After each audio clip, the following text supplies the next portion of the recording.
Assalamualaikum warahmatullahi wabarakatuh. Selamat pagi Bapak Ibu, tim penilai dalam sertifikasi dosen gelombang 1 tahun 2025. Perkenalkan, nama saya Ayu Rizky Amelia, SKM MKes dengan NIDN 0917079401. Saya merupakan dosen pada program studi S1 Administrasi Rumah Sakit Universitas Megareski Makassar. Video ini dibuat untuk melengkapi persyaratan sertifikasi dosen dalam penilaian diri dosen unjuk kerja Tridharma Perguruan Tinggi. Pada video ini, saya ingin membawakan salah satu mata kuliah inti yang ada pada Prodi S1 Administrasi Rumah Sakit, yaitu Manajemen Risiko Rumah Sakit. Mata kuliah ini terdiri dari 3 SKS, diantaranya 2 SKS berupa teori dan 1 SKS merupakan praktik. Pembelajaran kelas disampaikan melalui metode DIA atau Delivery, Interaktif, dan Asesmen. Adapun deskripsi mata kuliah Manajemen Risiko Rumah Sakit, mata kuliah ini membahas konsep, proses, dan implementasi manajemen risiko rumah sakit, termasuk identifikasi, analisis, pengendalian, pelaporan risiko, penyusun strategi mitigasi berbasis bukti, dan menganalisis studi kasus risiko di rumah sakit untuk mendukung mutu pelayanan dan keselamatan pasien. Adapun capaian pembelajaran pada prodi yang dibebankan pada mata kuliah ini terdiri dari 4 CPL. Yang pertama, CPL 1 menunjukkan sikap, yaitu berkontribusi dalam peningkatan mutu kehidupan bermasyarakat, berbangsa, bernegara, dan kemajuan peradaban berdasarkan Pancasila. CPL yang kedua menunjukkan pengetahuan, yaitu menguasai konsep rumah sakit dan menganalisis data menjadi informasi dengan menggunakan indikator kesehatan dan administrasi rumah sakit untuk pengambilan keputusan. CPL yang ketiga memuat keterampilan umum, yaitu mampu mengambil keputusan secara tepat dalam konteks penyelesaian masalah di bidang keahliannya berdasarkan hasil analisis informasi dan data. Kemudian CPL yang keempat menunjukkan keterampilan khusus, yaitu mampu menyediakan bahan tata kelola organisasi untuk mengelola risiko berbasis sistem, budaya, perilaku dan pemberdayaan organisasi, serta bahan analisis kebijakan publik, legislatif, dan advokasi untuk mengelola organisasi serta menyiapkan bahan perumusan kebijakan rumah sakit. Untuk CPMK-nya, terdiri dari 4 capaian mata kuliah. Yang pertama, mahasiswa mampu menjelaskan konsep dasar manajemen risiko dalam pelayanan kesehatan. Kemudian CPMK yang kedua, mengidentifikasi jenis-jenis risiko yang terjadi di rumah sakit. CPMK yang ketiga, merancang strategi mitigasi dan manajemen risiko berbasis bukti. Kemudian CPMK keempat, menyusun laporan manajemen risiko dalam konteks rumah sakit. Pokok pembahasan dalam mata kuliah Manajemen Risiko Rumah Sakit terdiri dari 9 pokok pembahasan. Yang pertama, konsep dasar manajemen risiko rumah sakit. Yang kedua, mengidentifikasi bahaya, risiko, dan insiden. Yang ketiga, keselamatan pasien dan sasaran keselamatan pasien. Yang keempat, pengorganisasian dan kebijakan manajemen risiko. Yang kelima, proses manajemen risiko.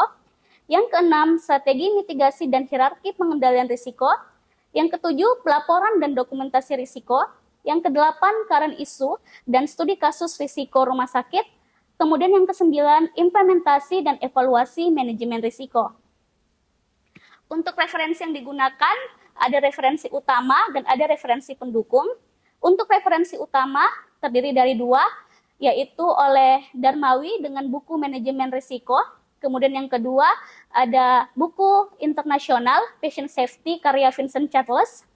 Kemudian untuk referensi pendukung berupa 2 jurnal karya saya sendiri pada Sinta 3 dan Sinta 4. Untuk jurnal yang pertama mengenai tentang implementasi penerapan sasaran keselamatan pasien. Kemudian untuk jurnal yang kedua mengenai service quality atau mutu pelayanan terhadap pengalaman pasien. Kemudian untuk referensi pendukung yang ketiga dari Komite Keselamatan Pasien Rumah Sakit tentang pedoman pelaporan insiden keselamatan pasien. Adapun aspek penilaian dalam pembelajaran terdiri dari kehadiran 15%, kemudian ada tugas individu 10%, tugas kelompok 10%, ujian tengah semester 25%, dan ujian akhir semester 40%. Metode pembelajaran disampaikan melalui 4 metode. Yang pertama, melalui ceramah. Yang kedua, brainstorming atau diskusi kelompok. Yang ketiga, case study atau studi kasus. Dan yang keempat, field visit atau kunjungan lapangan ke rumah sakit. Berikut merupakan contoh video pembelajaran di dalam kelas. Selamat menyaksikan. Bismillahirrahmanirrahim. Assalamualaikum warahmatullahi wabarakatuh. Waalaikumsalam warahmatullahi wabarakatuh. Selamat pagi adik-adik, apa kabar hari ini? Pagi, alhamdulillah baik. Baik, sebelum memulai perkuliahan, kita mulai berdoa dulu sesuai dengan agama dan keyakinan masing-masing. Berdoa dimulai. Baik, selesai. Sebelum kita mulai perkuliahan, kita scan barcode untuk absen dulu ya.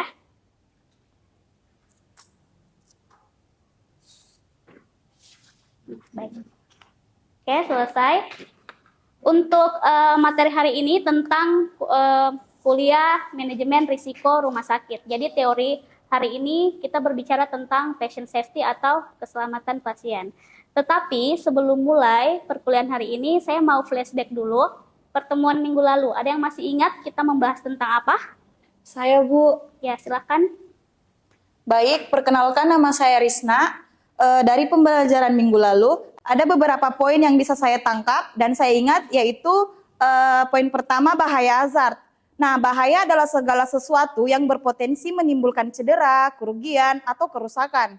Nah, yang kedua ada risiko adalah peluang atau kemungkinan terjadi suatu kejadian yang merugikan, seperti cedera atau kerugian akibat paparan bahaya.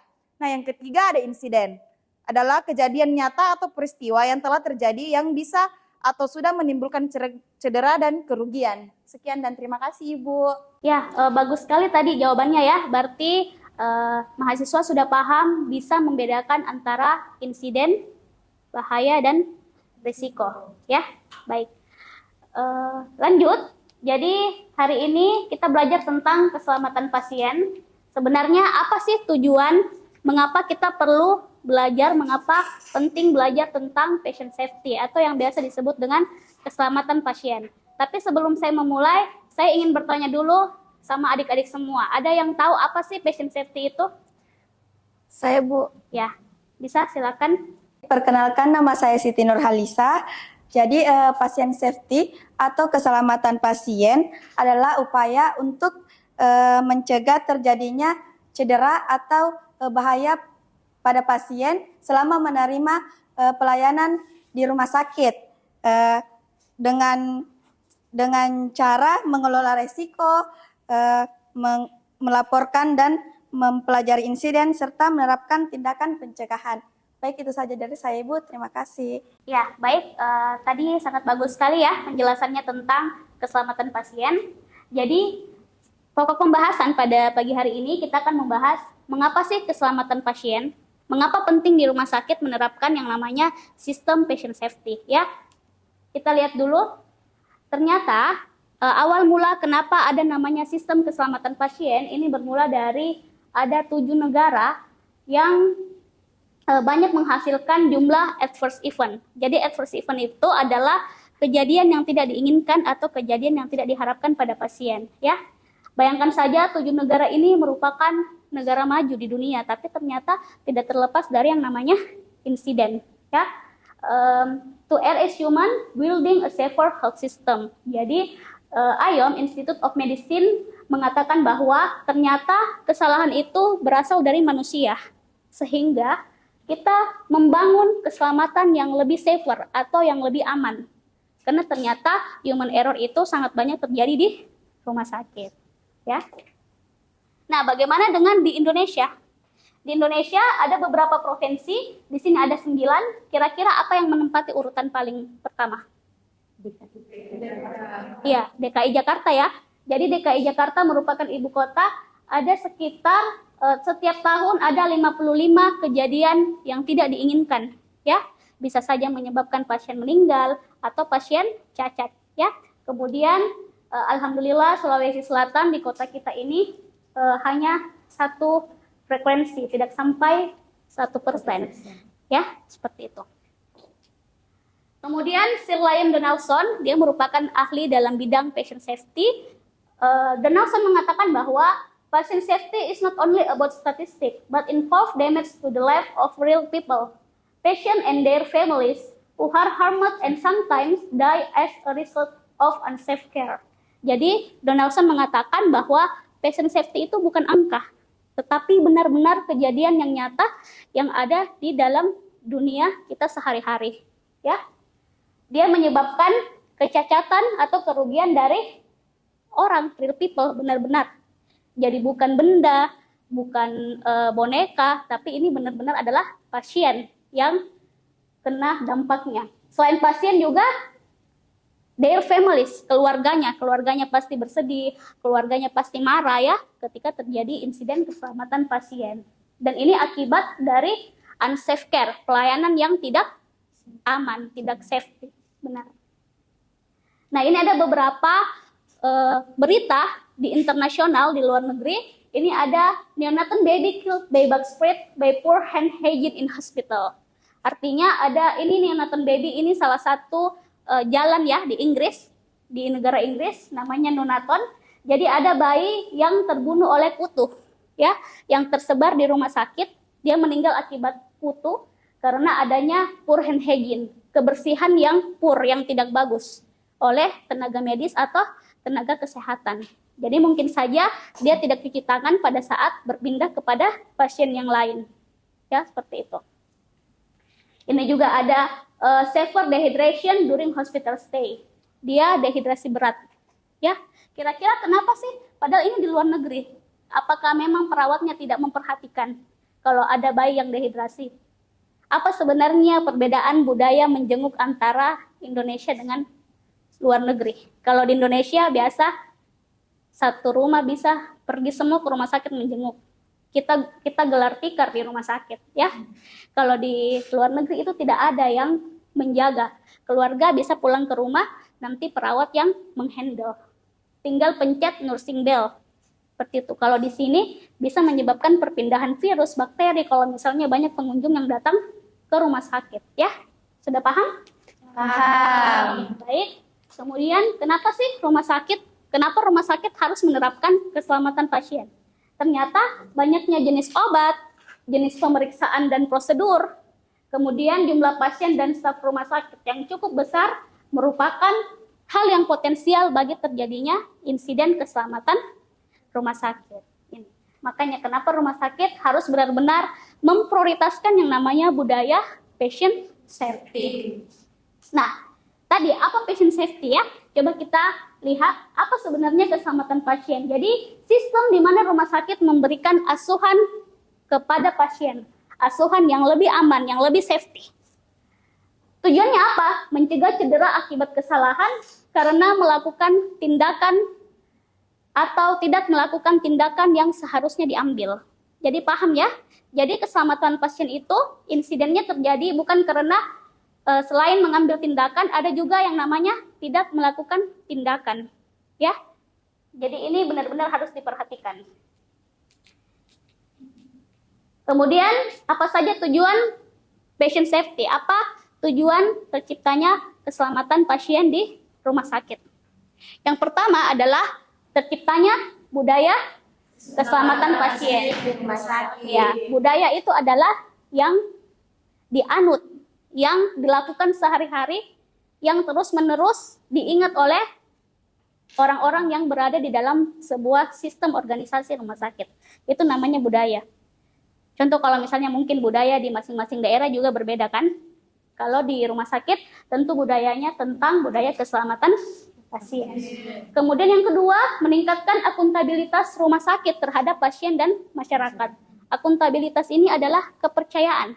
Bagaimana pasien, keluarga pasien, masyarakat menciptakan brand image, menciptakan citra yang baik di rumah sakit bagaimana meningkatkan akuntabilitas dengan cara keselamatan pasien. Ya, bayangkan saja kalau misalnya pasien ada cacat ketika sudah dioperasi, itu pasti akan bisa sampai kepada proses pengadilan.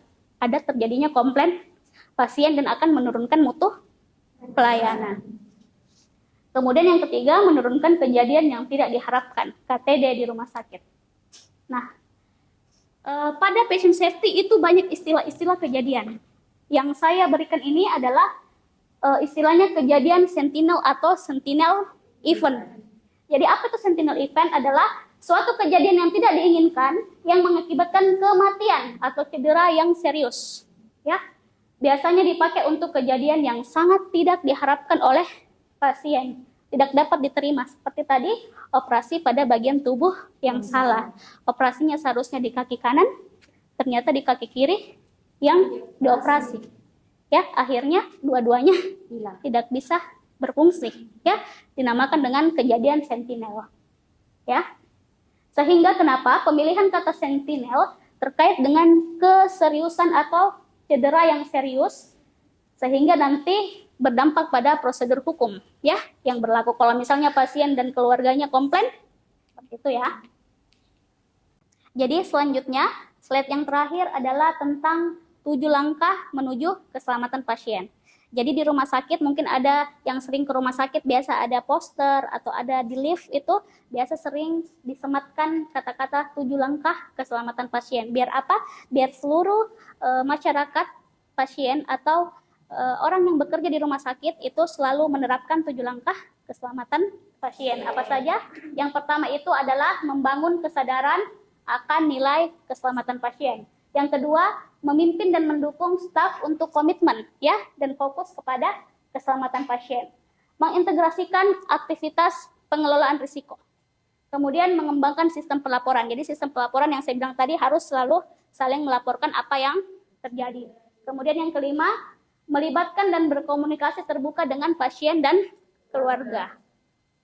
Yang keenam, belajar dan berbagi pengalaman tentang keselamatan pasien. Biasa banyak direktur rumah sakit, kemudian bagian komisi keselamatan pasien bisa selalu mengikuti pelatihan-pelatihan keselamatan pasien. Ini untuk belajar dan berbagi pengalaman antar sesama orang-orang yang ada di rumah sakit. Ya. Kemudian yang ketujuh, cegah cedera melalui implementasi sistem keselamatan pasien. Ya. Baik, metode pada perkuliahan hari ini kita gunakan brainstorming ya atau diskusi kelompok. Jadi bisa buat 3 kelompok ya. Nanti ada gambar yang akan saya bagikan pada masing-masing kelompok ya. Bisa mungkin dibentuk kelompoknya, masing-masing perwakilan kelompok bisa maju ke depan untuk memilih gambar. Ya, silakan kelompok 1, kelompok 2 dan kelompok 3. Ya, siapa yang kelompok 3?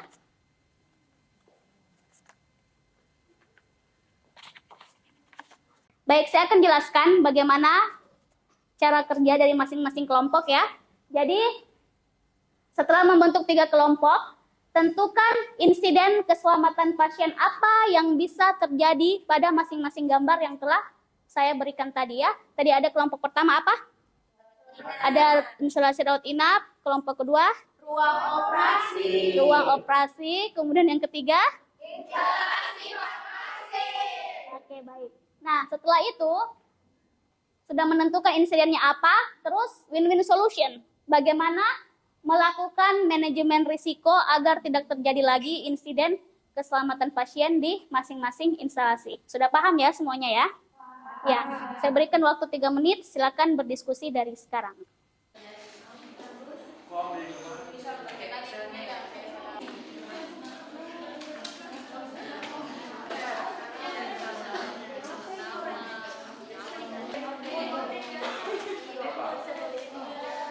Ya, karena waktunya sudah cukup, 3 menit ya. Jadi saya langsung kepada kelompok 1 bisa membagikan hasil diskusi pendapatnya. Dipersilakan. Baik, terima kasih Ibu atas kesempatannya. Jadi perkenalkan saya Febiola sebagai perwakilan dari kelompok 1. Jadi hasil diskusi kami tentang jenis insiden keselamatan pasien dirawat inap dan cara pencegahannya. Insiden yang pertama itu biasa ada kesalahan pemberian obat. Contohnya salah dosis, salah obat, salah waktu, dan salah pasien. Bagaimana cara pencegahannya? Kita bisa gunakan etiket dan label yang jelas pada obat. Kemudian kita juga bisa lakukan verifikasi ulang oleh perawat sebelum pemberian obat. Tuh. Terima kasih, Ya. Ibu. Baik, sangat bagus sekali penjelasannya ya. Jadi kelompok 1 ini memaparkan detail-detail dari insiden yang terjadi pada ruang rawat inap dan juga cara mencegahnya ya. Seperti tadi dipasangkan handrail pada tempat tidur untuk mencegah pasien jatuh. Terima kasih, silakan tepuk tangan dulu. Ya. Selanjutnya saya pindah ke kelompok 2 ya. Jadi dari hasil diskusi kami, menurut kelompok kami, insiden yang sering terjadi di ruang operasi itu yang pertama, operasi pada sisi tubuh pasien yang salah. Misalnya, operasi yang harus dilakukan pada pasien bagian tubuh kaki kiri, sedangkan yang diamputasi itu kaki kanan. Hal ini sering terjadi karena kurangnya komunikasi. Baik, tepuk tangan untuk kelompok 2.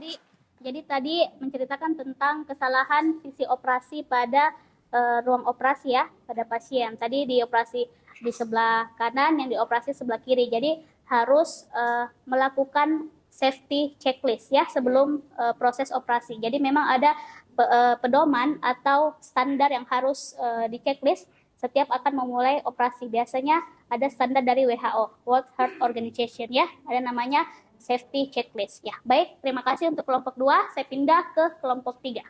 Ya, silakan untuk kelompok 3 menyampaikan hasil diskusinya. Baik, terima kasih. Perkenalkan, nama saya Anggun Nirmala Putri, saya perwakilan dari kelompok 3.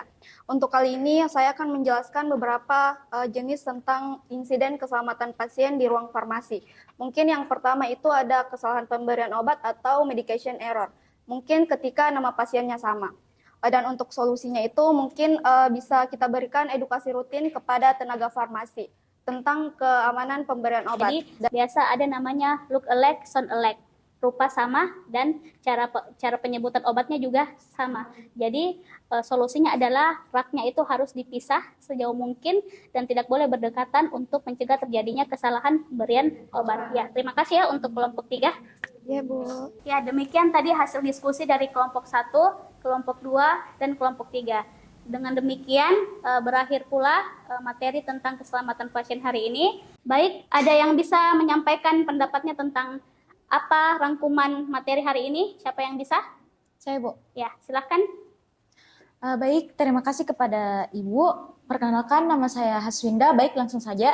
Jadi, rangkuman tentang materi pasien safety pada hari ini, berdasarkan yang dijelaskan Ibu tadi, pasien safety itu merupakan upaya untuk mencegah cedera atau bahaya pada pasien akibat pelayanan kesehatan. Budaya pasien safety menekankan sikap terbuka, saling mendukung, dan pembelajaran dari insiden untuk mencegah kejadian serupa. Penerapan 7 langkah pasien safety di rumah sakit itu meliputi membangun budaya keselamatan, memimpin dan mendukung staf, mengintegrasikan aktivitas manajemen risiko, memastikan sistem laporan insiden, melibatkan dan berkomunikasi dengan pasien, belajar dan berbagi pelajaran dari insiden, serta mencegah cedera melalui implementasi solusi. Baik Ibu, mungkin itu saja yang bisa saya simpulkan. Terima kasih. Baik, bagus sekali ya rangkumannya untuk perkuliahan hari ini. Ya, sebelum mengakhiri pertemuan perkuliahan kita hari ini, saya ingin menyampaikan bahwa untuk pertemuan depan ya, pertemuan kelima, kita akan belajar tentang sasaran keselamatan pasien ya. Jadi tolong dibaca, ini adalah jurnal saya ya, karya jurnal saya yang berada di Sinta 3 tentang implementasi penerapan keselamatan pasien ya. Jadi nanti kalian bisa baca, kemudian tulis apa saja sasaran keselamatan pasien, itu ada 6 ya, dibaca di jurnal apa-apa saja ya. Baik, sudah mengerti semuanya? Sudah, Bu. Ya. Dengan berakhirnya perkuliahan hari ini, saya harap semua mahasiswa bisa paham dengan materi hari ini ya. Semoga sukses dan sehat selalu. Saya akhiri, billahi taufiq wal hidayah. Wassalamualaikum warahmatullahi wabarakatuh. Waalaikumsalam warahmatullahi wabarakatuh. Baiklah, itu tadi pemaparan materi video pembelajaran saya mengenai mata kuliah manajemen risiko rumah sakit. Terima kasih telah meluangkan waktunya untuk menonton. Semoga Bapak Ibu sehat dan sukses selalu. Terima kasih. Wassalamualaikum warahmatullahi wabarakatuh.